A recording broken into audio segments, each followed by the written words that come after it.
Hello à tous, c'est Sapi, bienvenue dans cette nouvelle vidéo où aujourd'hui on va parler, en tout cas en ce vendredi 14 mars, de quelques signaux positifs que j'ai pu repérer via les data on-chain. Donc on verra dans un premier temps ce que les arrivées de capitaux nous disent sur l'état d'esprit des investisseurs et du marché. J'ai également repéré des premières envies de conservation voire d'accumulation de certains types d'investisseurs, donc ce qui est plutôt positif. Et pour finir, on va parler d'un des points les plus importants, c'est celui de la puissance d'achat que semblent avoir justement les investisseurs, même si justement on l'a vu dans les vidéos précédentes, on a toute cette incertitude autour de la direction que va prendre Bitcoin ou même tous les événements macroéconomiques, politiques. Mais mine de rien, on va le voir, on a justement énormément de capitaux qui sont disponibles pour justement accumuler du Bitcoin ou d'autres crypto-monnaies. Donc c'est parti, allons voir ça tous ensemble. Vous le savez, j'aime beaucoup commencer par une sorte de prise de hauteur à chaque fois qu'on fait cette vidéo. On le voit, Bitcoin, au niveau de sa performance comparée à son historique, alors évidemment on n'est pas sur un actif qui a plus de 50 ans, donc c'est difficile pour l'instant d'avoir mieux, évidemment c'est un actif encore assez jeune, mais on voit bien que pour l'instant Bitcoin comparé aux années post-halving précédentes, bien il est quand même assez décevant, et c'est peut-être pour ça que beaucoup d'investisseurs se retrouvent sous pression et très déçus de par la performance de notre actif orange préféré. Mine de rien, on s'attendait tous à un premier trimestre explosif, puisque comme vous le voyez sur ce graphe, généralement nous sommes plutôt dans une configuration post-election year, donc justement post-élection US, et surtout post-halving, et généralement donc c'est un suivi un peu de la performance de cette petite courbe en pointillé violette, et ici nous sommes la petite courbe noire. Comme vous le voyez, si au tout début de l'année on était plutôt bien, c'est vrai que ça fait plusieurs semaines qu'on commence à copier plutôt les années baissières, même si évidemment on n'en est qu'au premier trimestre, et encore il nous reste 15 jours avant la fin du mois de mars, donc on peut encore espérer une évolution positive pour la suite, mais pour l'instant comme vous le voyez, on voit qu'il y a vraiment une déception au niveau de la performance de Bitcoin, mais cela s'explique aussi en partie de par ce qu'il se passe au niveau des marchés boursiers traditionnels. Donc ici c'est le même graphique que précédemment mais associé au SPX, donc c'est-à-dire au S&P 500, donc le marché boursier américain, et lui comme on le voit il est largement influencé par tout ce qui se passe au niveau politique et économique, puisqu'il nous fait une performance digne de ces années baissières, donc ce qui forcément ne rassure pas les investisseurs, en tout cas à prendre des risques, et donc ça se ressent sur la tendance actuelle, donc ce qui forcément n'aide pas Bitcoin et les crypto-monnaies à prendre un chemin un peu plus glorieux, un peu plus vert. En tout cas, c'est vraiment cette configuration que nous nous trouvons aujourd'hui et qui finalement est assez logique. Et du coup, pour ça, on va regarder justement tout ce qui est rotation de capitaux. Ici, on parle précisément de la capitalisation réalisée, c'est-à-dire la capitalisation réelle d'un actif. Ici, Bitcoin, et on regardera un peu plus tard Ethereum. C'est-à-dire, je vais prendre cet exemple-là, si j'achète un Bitcoin à 50 000 $ et que je le vends à 100 000 $, il y a un investisseur derrière qui lui va rajouter 50 000 $ sur le marché. Il va donc apporter de la valeur réelle à l'actif. Inversement, si je l'achète à 100 000 $ et que je le vends à 80 000, il y a une perte de 20 000 $ sur le marché, et donc forcément la capitalisation réelle, donc le coût réel de l'actif, va diminuer par extension. Ici, on le remarque, on copie exactement le même pattern que l'été 2024. Si justement il y avait tout un apport de capitaux et de valeur lors justement de l'explosion à la hausse qu'on a eu en mars 2024 et en novembre-décembre 2024, on voit très bien que pour l'instant, sur une moyenne à 30 jours, on est à peu près à plus 6 milliards de dollars de capitaux entrent sur Bitcoin, donc ce qui est extrêmement faible, puisqu'on était à peu près à plus 98 milliards de dollars sur Bitcoin en décembre. Donc on repère bien que les investisseurs sont beaucoup moins friands d'investir sur des actifs à risque, et ce qui fait que on latéralise, voire corrige depuis quelques semaines, puisqu'évidemment, il y a peu d'ajout de valeur sur Bitcoin. Et d'autant plus que, on l'a vu dans les vidéos précédentes, on se mange quand même, et on va pas se mentir, une sacrée pression vendeuse au quotidien qu'il faut absorber évidemment, mais qui pour l'instant nous fait quand même assez mal, puisqu'on est quand même passé sous la barre des 80 000 $ pour l'instant à plusieurs reprises. Mais mine de rien, même dans cette incertitude, et vous le verrez, c'est quand même Bitcoin qui a la palme d'or de l'actif le moins risqué évidemment sur ce marché des crypto-monnaies. On le voit, Ethereum à l'inverse lui perd de la valeur, perd de la capitalisation réalisée, puisque la plupart des investisseurs vendent à perte cet actif, perdent 2 fois potentiellement en tout cas sur celui-ci, alors que c'est quand même le numéro 2 des crypto-monnaies. Par contre, c'est le même schéma que justement encore une fois l'été 2024, où les investisseurs préfèrent sortir de cet actif, puisqu'on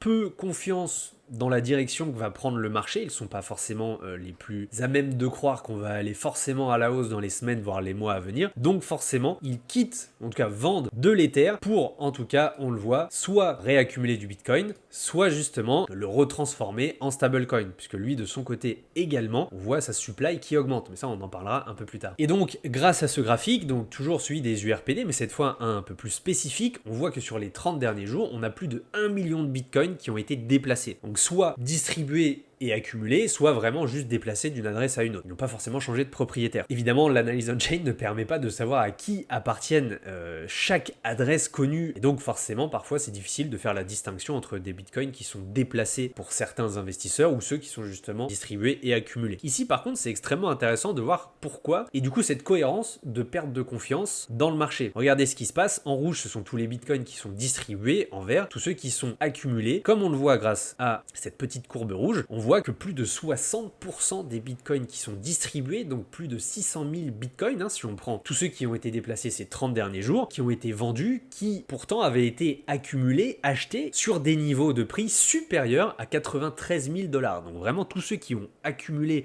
acheté proche du top, eh bien, se retrouvent à vendre leur bitcoin de peur potentiellement que le marché ne reparte pas à la hausse et préfèrent couper leurs pertes dès maintenant. Alors évidemment, on va rester humble, peut-être qu'ils ont raison et peut-être qu'on part tout simplement en cycle baissier, mais potentiellement que si on repart à la hausse, évidemment, ce seront des investisseurs qui auront vendu à perte, qui rachèteront de nouveau lorsque le FOMO se fera ressentir sur le marché. Mais ce qui est plutôt intéressant avec cette statistique-là, c'est de voir que eh bien, ces 600 000 bitcoins ont bien été accumulés quand même sur ces zones de prix actuelles que nous avons, comme vous le voyez, entre les 79 000 et environ les 90 000 $, ce qui nous prouve qu'on a quand même cette demande sur le marché, même si elle reste encore pas assez suffisante pour redonner une impulsion haussière au Bitcoin, mais c'est intéressant de voir que la demande est quand même là, toujours présente pour en tout cas nous maintenir sur ces niveaux de prix actuels. Et c'est un des signaux positifs dont je voulais vous parler. On observe que les détenteurs à long terme, donc tous ceux qui ont accumulé du Bitcoin il y a plus de 155 jours, recommencent à être dans une dynamique de conservation / accumulation. Et ça, on l'avait pas observé quand même depuis le début octobre. Donc c'est extrêmement positif de revoir ce pattern-là qui avait déjà été observé justement à partir de la mi-mai ou sur toute cette période pendant environ 5 mois, on avait vu cette volonté de accumuler, conserver du Bitcoin et justement diminuer quelque peu la pression vendeuse. Et c'est exactement ce que l'on veut voir pour, dans les semaines et mois à venir, réavoir probablement et potentiellement une nouvelle jambe haussière. Puisque sans ça, évidemment, sans que cette pression vendeuse se calme, difficile de vraiment réexploser à la hausse. Alors évidemment, ça peut être à double tranchant, on va pas se mentir. La situation n'est pas forcément toute rose non plus, puisque évidemment, lorsqu'on dézoome, on observe bien qu'à travers les cycles, on a eu généralement, que ce soit en 2017 ou même 2021, des zones de distribution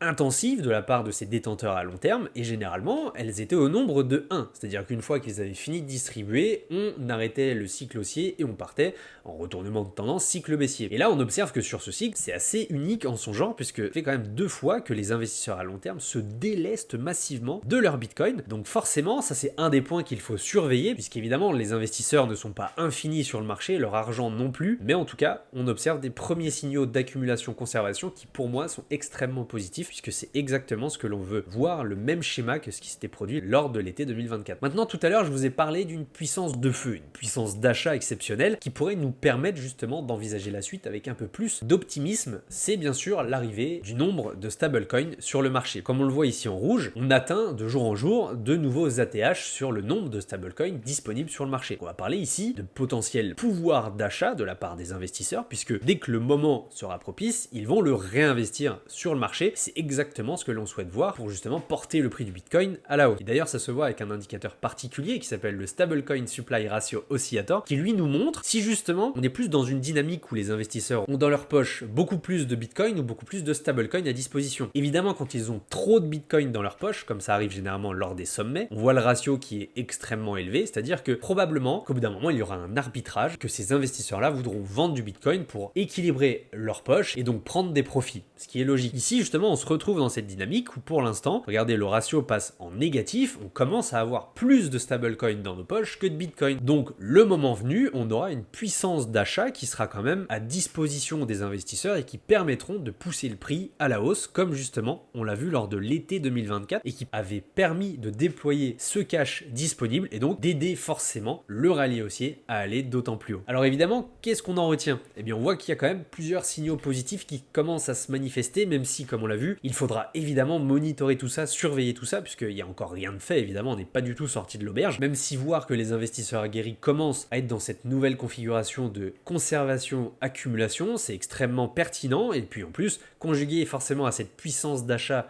potentiel sur le marché, forcément on a plusieurs signaux qui peuvent nous faire espérer un futur meilleur, même si encore une fois on en a vu d'autres évidemment qui sont un peu moins bons, qu'il faudra également pour eux faire attention, ne pas se laisser berner, ne pas se laisser biaiser uniquement par les signaux positifs. Ça, attention, je le répète. Voilà, j'espère que cette vidéo vous aura plu et si c'est le cas, je vous propose de vous abonner à la chaîne de Crypto Sapiens. À chaque fois j'oublie de vous le dire, donc cette fois j'y pense. Évidemment, ce sera avec grand plaisir qu'on se retrouve 1 à 2 fois par semaine en fonction de ce que peut nous apporter les data on-chain sur le marché. C'était encore une fois un grand plaisir de vous avoir ici et je vous souhaite une très très bonne journée et à très bientôt.